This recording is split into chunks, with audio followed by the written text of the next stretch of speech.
Hey girls, thank you so much for being willing to sub. I know it means a lot to the preschool, so thank you for being willing to do that. I met with a teacher today just so she could give me some more information, so I wanted to share that with you. These are her lesson plans, but they're for the whole week, so I'm going to scroll down to Thursday, which is blue. Okay, so on Thursday, tomorrow morning, the school officially starts at 8. I think it'd probably be good to be in there just a little bit ahead of time. So once the kids get in there, you want to turn the projector on before you turn on your computer if it's not already done. For some reason, if you don't turn the projector on first, it won't work. So you have to turn the projector on, there's a remote, and then turn the computer on.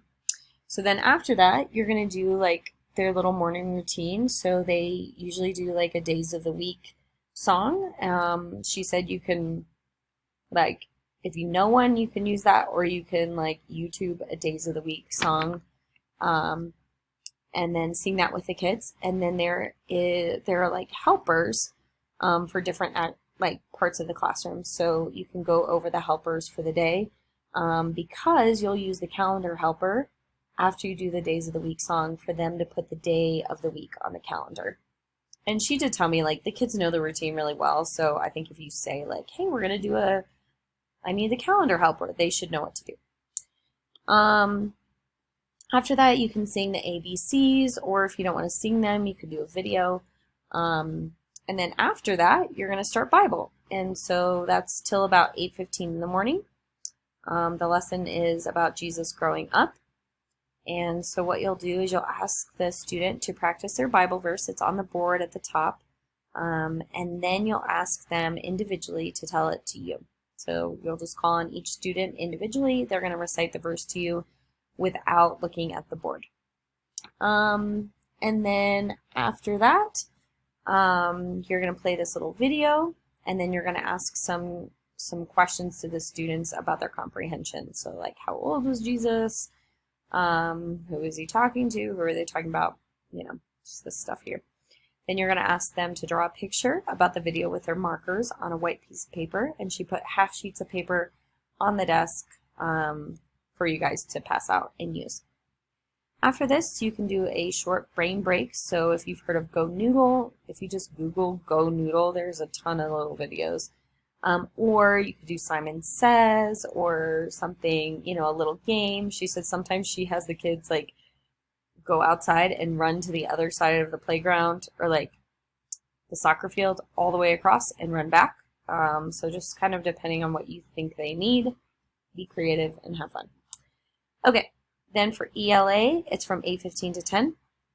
And so they will do some writing, and so you're going to pass out this time for a bath paper. There should be copies there for the kids, and you're going to explain and give an example of like how to write a journal.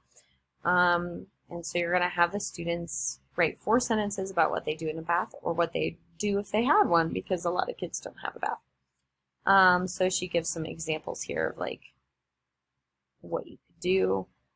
She pointed out that like if kids don't know how to spell a word, to encourage them to sound it out. Because she'd rather them write it incorrectly by trying to sound it out than just being told how to spell it. Let's see. They can color their picture. And then after that, you're going to do a spelling test. And so you're going to pass out the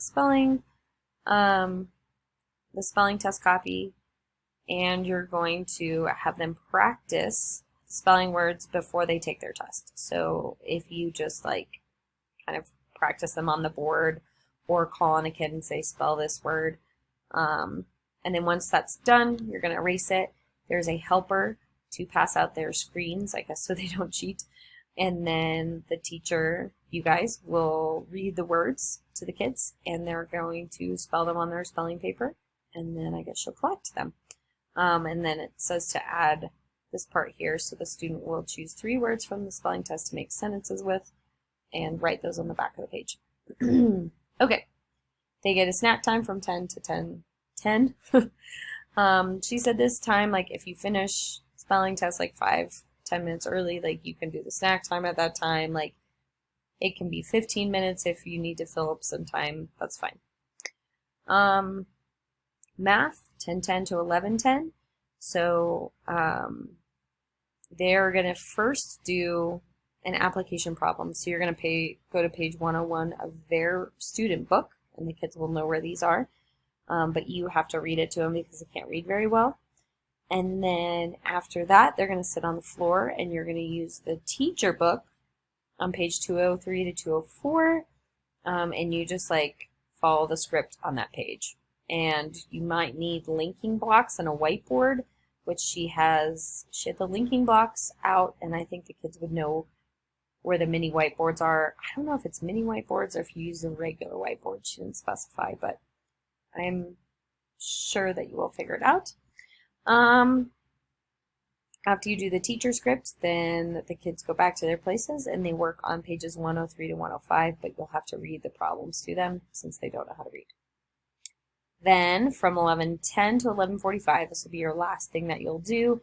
They're going to make a craft, so you can check it out on Pinterest. She has all the materials ready for you, and it's really cute, actually. So she did an example, and there's a picture, and she already like prepped all the materials for you and had them laying there. And then at this point, it's my understanding that you do not need to stay because they are going to be at lunch, then recess, then PE, then Spanish class, and then they leave. So I think at that point you guys can head back to the school if you want, but I'm sure, I don't know if Mark had anything planned for you, but if you really want to stay, maybe just like text Mark and chat with him if that's something you want to do. So you guys are the best. I'm sorry I'm not going to be there. I wish I could poke it in or like peek in and like see how you're doing. But yeah, if you need anything, let Mark know or let me know. Also, she said if you have extra time that you need to fill, they can always read a book or you can read a book to them. They love to be read to, she said. So those are some options. You guys are the best. I hope you have so much fun.